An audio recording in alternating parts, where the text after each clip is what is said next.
Welcome back to my channel. For those that do not know me, my name is Sangiwe Jensen, and on today's video we have a guest.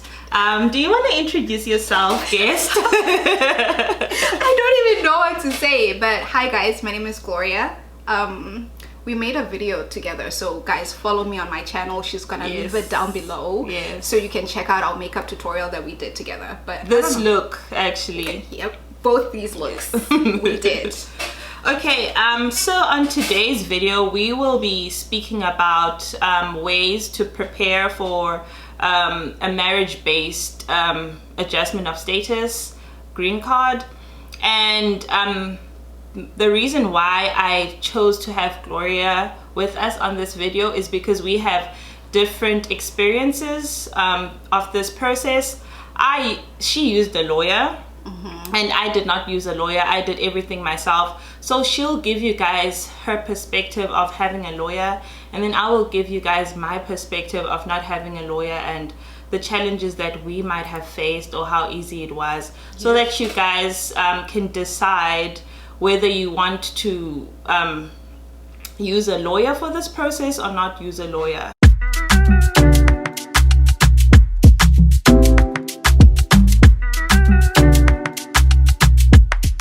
Oh, and a disclaimer, guys, we are not lawyers, we are not anything. We're just like speaking from our experience, and everybody's experience is different because we're all different, and our visas might be different because Gloria and I's visa was different as well, so our experience will definitely not be the same. Yep. Okay, first things first is the forms. So what forms you guys need to start the process? Okay, so I'll talk about the forms. Because we had a lawyer, all I had to do, so what the lawyer does, if you have a lawyer, they're gonna send you, so they have most of these forms, it's like repeated information, like address, blah blah blah. So our lawyer just sent us one form, and you just put in all your details. My husband also puts all the details that are required in all of those forms, and then that system auto generates the responses for all those forms. So it's very automated, so you don't have to sit there like, oh, am I putting the right thing? And if there's something missing, the lawyer will let you know, hey, you didn't fill this out, can you please fill it out? Because sometimes when you miss something and you send it to immigration can literally reject your application just because you missed one line. Or wrote like just did a mistake, maybe spelled your surname wrong or something like that. So that's another advantage of having a lawyer. They check it for you, which I was scared because I was like, oh, I'm gonna mess this up. They check everything and make sure it's 100%. I'm actually quite impressed that you did it by yourself. Yeah, it is like a lot. Like it is a lot. It's a lot of forms. There's like 7-8 forms that you fill out, and it's like mostly like repeating yourself. So you need to make sure that you have the right details for everything. So the first form that you guys need is the I-130. So this is your US spouse or US citizen or somebody that, like, whoever who's sponsoring you, right? Yes. Yeah. That will fill this. This is like their information, and they are petitioning for you. And then, I remember that form a bit. I remember signing it because after they generate they send it to me and we just sign. And then you sign, And then the second form is the I-130A. So this is the foreigner's information. So if like, let's say your husband, in our case, our husbands did the I-130, and then the I-130A is our information. Right. Yeah. And then thirdly, the most important, I think, is the I-485. I don't know what that is, guys. So this one is the actual green card form. Really? Okay, so I wouldn't know. So that is it's called application to register permanent residence. So that's like the actual one that has like so many pages and like all the information. It asks you about like where you lived, like in the past 5 years, like all your addresses. Oh, I remember that. I remember putting in all my addresses for the past 5 years, and I was like, why? It was that part, like I had to remember like all my addresses, because that's like when I went to college, when I, like, you put all of that in. Yeah. And then it asks you, where have you worked for the past 5 years? Oh, it does? God, I forgot all those things. It is honestly so much, but it is doable. Like, I did it. Yeah, that's crazy. That's crazy that you did this by yourself. Well, with Zach, so. Oh yeah, with Zach. Yeah. I would have been so stressed. I was like, I don't want this stress. Yeah, it is very stressful. Oh.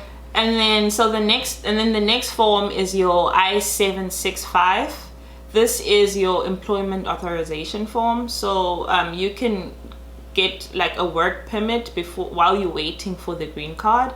And this is like optional. If you don't want to work, then you don't have to file for this. If you're a housewife or a house husband, honey, then you don't need this one. I filed for it. You did too, right? Yes, definitely. And then we have the I-131. So this is the travel visa. If you're planning on like visiting home before you get your green card, this is the form that you'll have to apply for. Even though it's not really advisable to travel on that visa, I have never tried to travel on it. Well, I didn't even get it. Did you apply for it? I applied for it and I got it and I didn't even travel. But I just wanted it just in case if maybe there's an emergency back home that I have the travel document to go home. I didn't get it. Even now, I never got it. Did you apply for it though? Mm-hmm. But they didn't give it to you? Yep. Well, I think the whole like COVID and all of that like messed a lot of things up. Because I literally got my work permit the week before my interview.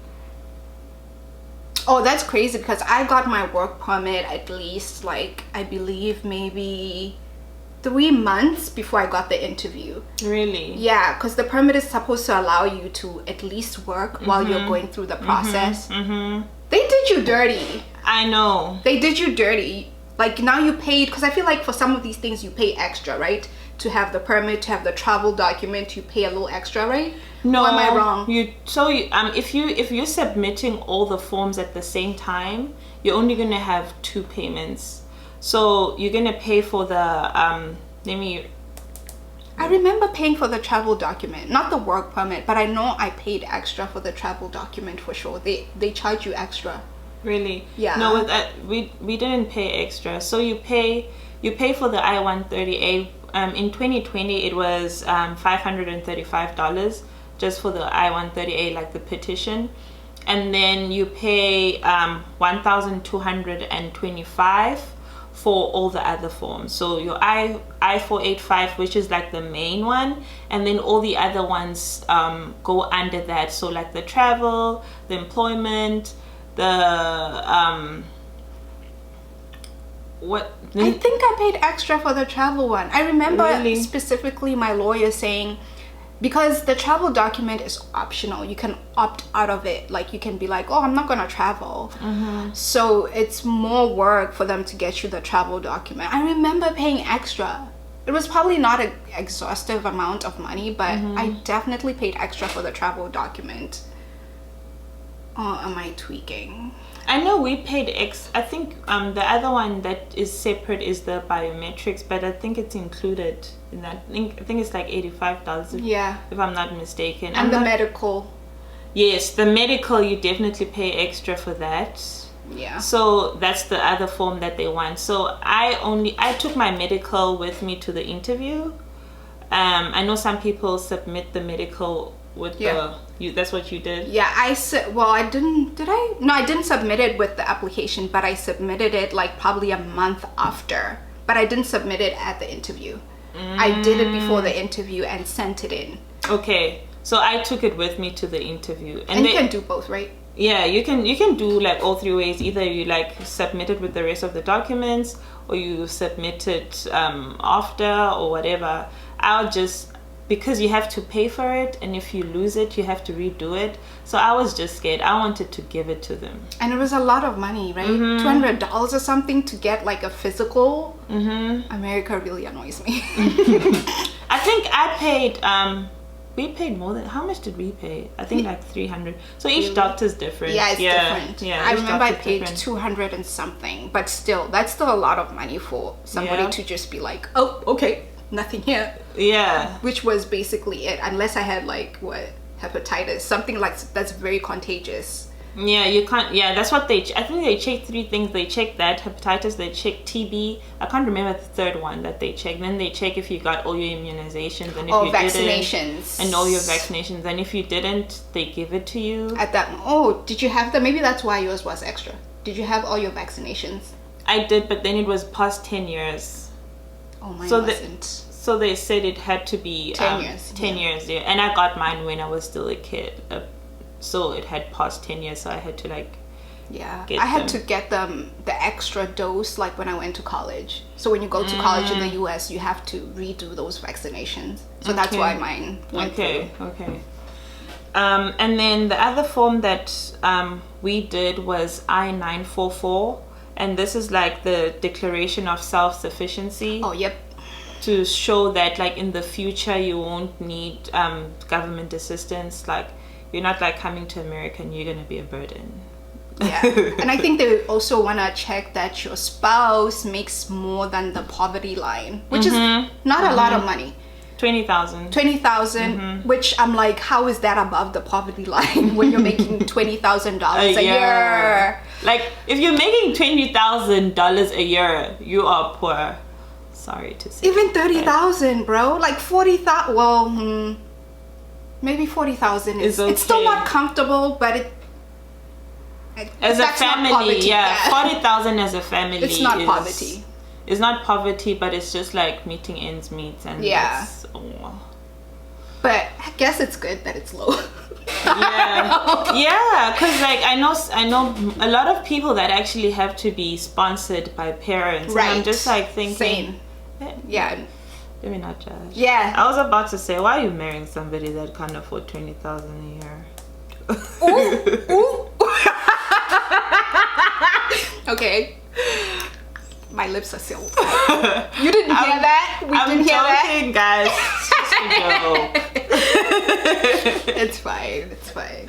Okay, and then accompanying all of these forms are your supporting documents.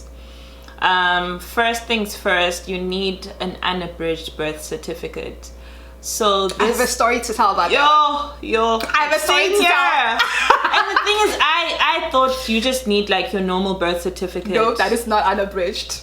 So the unabridged has to have your parents' names on it, and it is in South Africa, Home Affairs is the PITS, and having to get that during Corona. No, actually, for me, the process was so easy because I was in the US. I didn't have my birth certificate, number one. Right? I didn't have the normal birth certificate. On top of that, I had to get the unabridged. And I wasn't in South Africa. So I told my sisters, like, hey, can you go to Home Affairs? Luckily, they were like, okay, since you share the same last name, because my sister's the only person, they were like, okay, we'll do it for you. And I got it so quickly. Really? I was so surprised. The only problem is when it came, my unabridged, this is a very sad story, guys. It only had my mother's details, which means my dad was not there when I was born. There's no record of my dad anywhere. So I was like, is this gonna be a problem? But our lawyer fixed that very easily. Okay. But yeah, my dad was not on the birth certificate, and that's when I learned my dad was not there when I was born. That's a harsh way of finding out. Right? I was like, but it was expected though. You know, I've told you stories about my dad. So that was like, okay, makes sense. Yeah. You didn't see me as a baby, so why would you care now? Why would you care now? Sorry, Dad, if you're watching this. I'm not sorry. Yes. So wait, I wanted to add that, like, if you know you don't have your birth certificate and unabridged birth certificate, do it before you submit your application. Even before you walk down the aisle, honey. Yeah, make sure you have that. Because for me, I was lucky I had it. They got it to me quickly, but make sure you have that. Because it takes a long time. Before. I got lucky. I got mine in weeks because I knew somebody that knew somebody that works there. Dude, you got connections. So I literally was saved by having a connection. Oh. But if you don't know anyone that works at Home Affairs, then please, like, just get it now. If you're planning on, if you're in South Africa and you're watching this and you're planning on like relocating in the future, just go get your unabridged so that you just have it. I didn't even know what that. I was like, unabridged. What is on it? What is on it?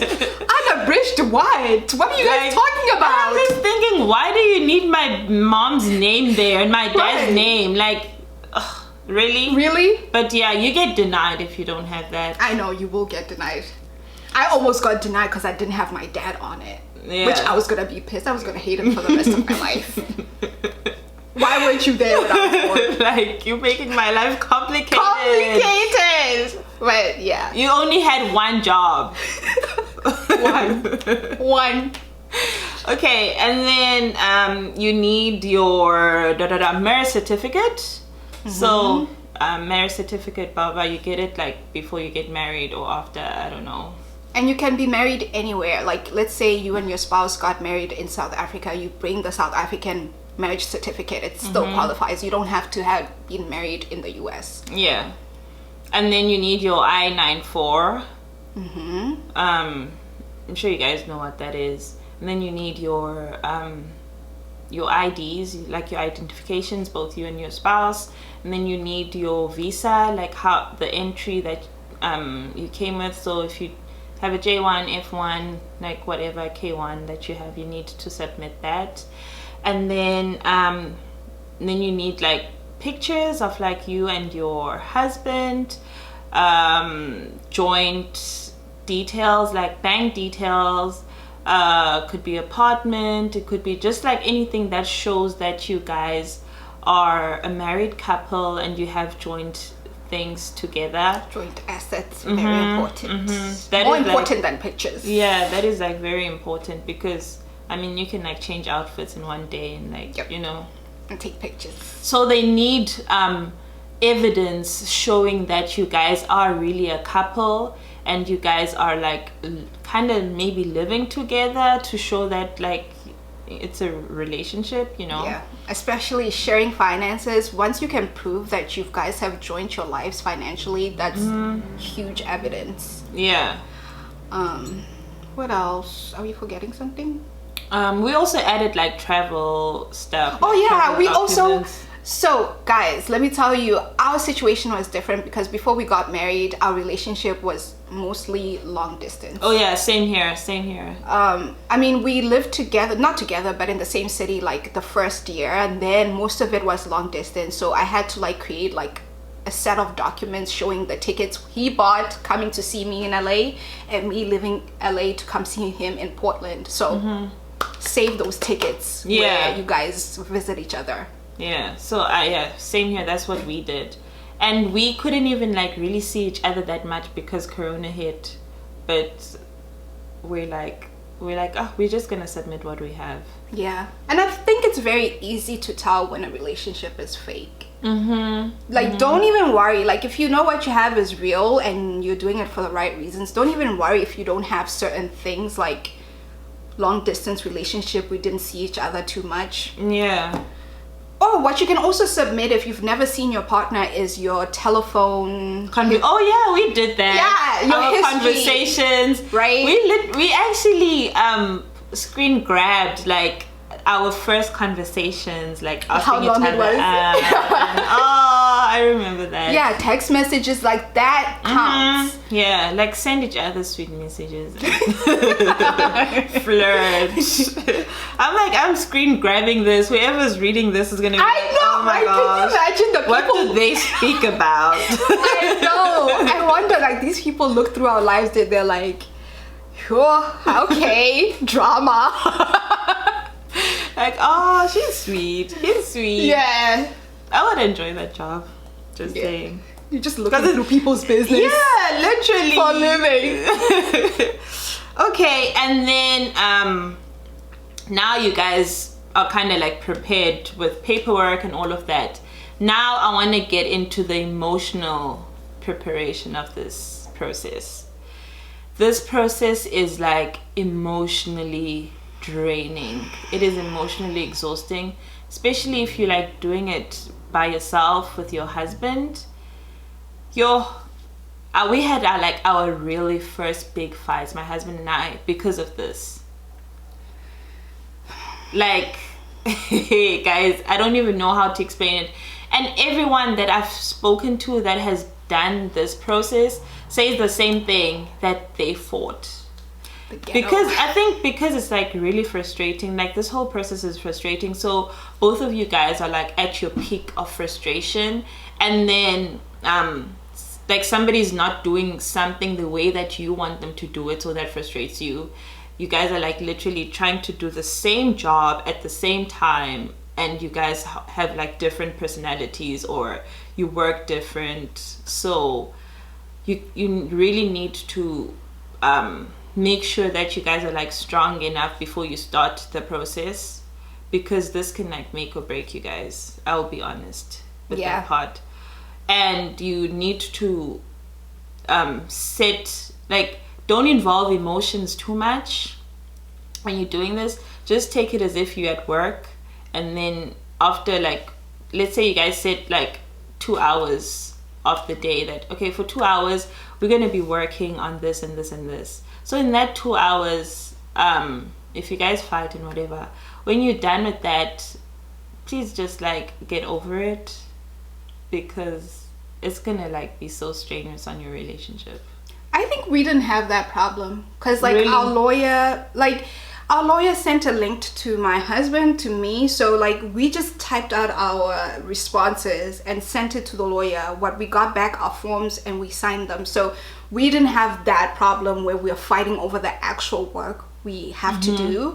What was straining for me personally, and it also put a strain in our marriage, is just that waiting period where you're not working and you literally can't do anything, and you're just waiting for this whole process to play out, and you have nothing to do.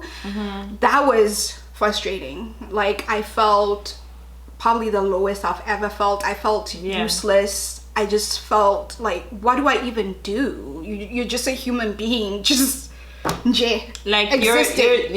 You're like a baggage. Right? Literally. Yeah. I felt like, oh my God, like I'm so useless. So that was very hard for me, and I think I lashed out a little bit because I was just frustrated with myself and feeling useless, and just feeling like I did all this work. I went to college, and now I'm in the situation where I can't even work. I can't even do anything constructive.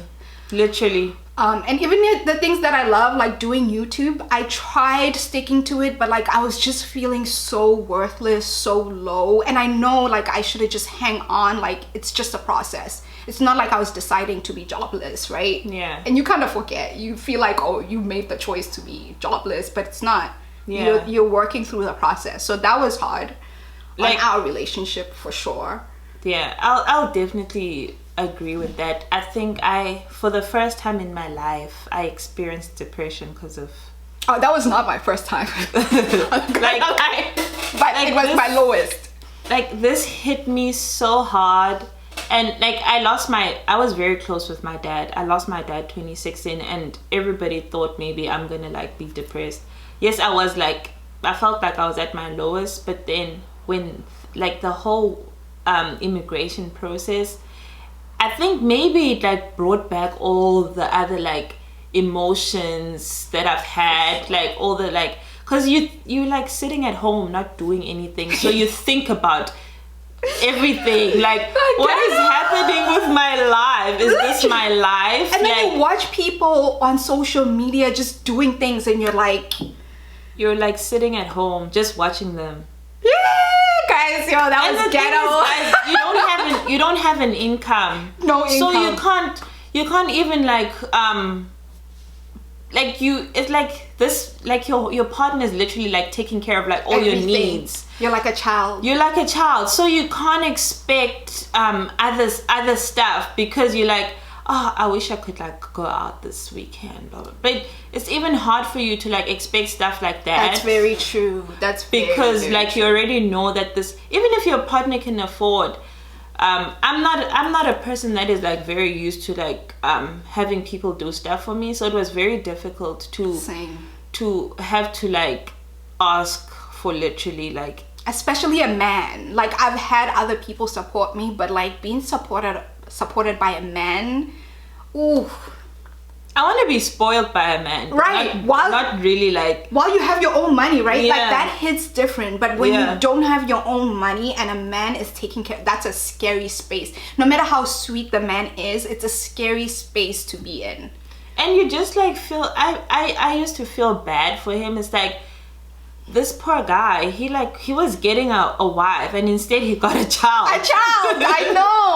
I know. I totally get that. Yeah. Can I say one more thing about emotionally? I would say, don't be hard on yourself, like, at all. Don't feel like you're a worthless piece of just because you're not working. You're already doing your due diligence by going through the process. Like, find ways to just keep yourself busy. I tried with YouTube, but like, I was too depressed at some point, and just like taking the days, if you need to sleep the whole day, sleep the whole day. Don't even feel guilty about it. What else can you do? Take care of yourself. Take this as a time where you self-reflect, you do all the things to just pour into yourself. Like, take it as that time. Don't make the guilt make you now not even do the stuff that you need to do in terms of taking care of yourself. Like, take advantage of that time. And if you only sleep throughout that time, sleep and don't feel guilty about it. You're resting. Because time, like, life is gonna come. Like, now I have a job and it's back to life, and I'm like, yo, I should have slept the whole time. I literally miss just like being in bed the whole time. No responsibilities. Like, you are loved, you have a husband, he's doing this with you because he loves you. Like, don't feel useless, like, at all.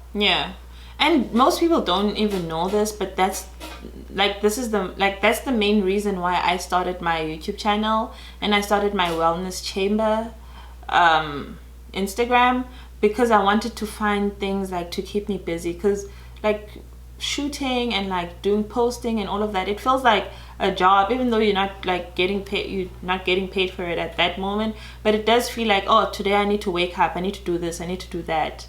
You were better than me. Oh, I tried, hey. But you also did. A little bit. In the beginning, I did post a lot. And then, like, I lost my mojo because I got depressed. And if you do get depressed, it's fine. Like, it's life, we all go through it. Just be fine. Call us. Well, text us on Instagram if you're going through it and you're like, damn, this sucks. Like, I'm on day 100. What do I do? What do I do with myself? Speaking of day 100, guys, I waited a year and a month to get my interview. I think I waited like longer than that. Oh yeah, because your interview got postponed because of a pandemic. Like, literally, the pandemic ruined my life. Everything that could go wrong during that time went wrong. That's how I feel.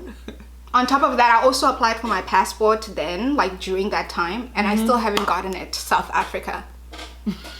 Still waiting. Home affairs, guys. That's a story for... Like, wait, imagine if you do this process with Home Affairs. No! Okay, I'm grateful now. You're so right. Now I'm grateful. We'd wait for 5 years doing nothing. We'd literally wait for 5 years. I don't even. And the thing is, a Home Affairs, once you get there and you're like, let me not even say anything. Yeah, let's... No, but Home Affairs, if you're watching, Minister of Home Affairs? Oh, is it? I don't know. Whoever you are, you're not doing your job. Why do you want us paying taxes when you can't even give us our passports in time? Why are we paying taxes? You're useless if you're watching this. What if they actually watch it? And they're like, we're cutting off your citizenship. Stay in the US. Okay, guys. We hope that this video gave you guys some sort of help with regards to like paperwork, emotional support, and all of that. And if you have any questions, you're welcome to ask us. Or if you're like going through the most, you are welcome to reach out, because we know exactly how you feel. We've been there, and we can help in any way that you'd like help. And yeah, thank you so much. Thank you for having me. Yeah. This was fun.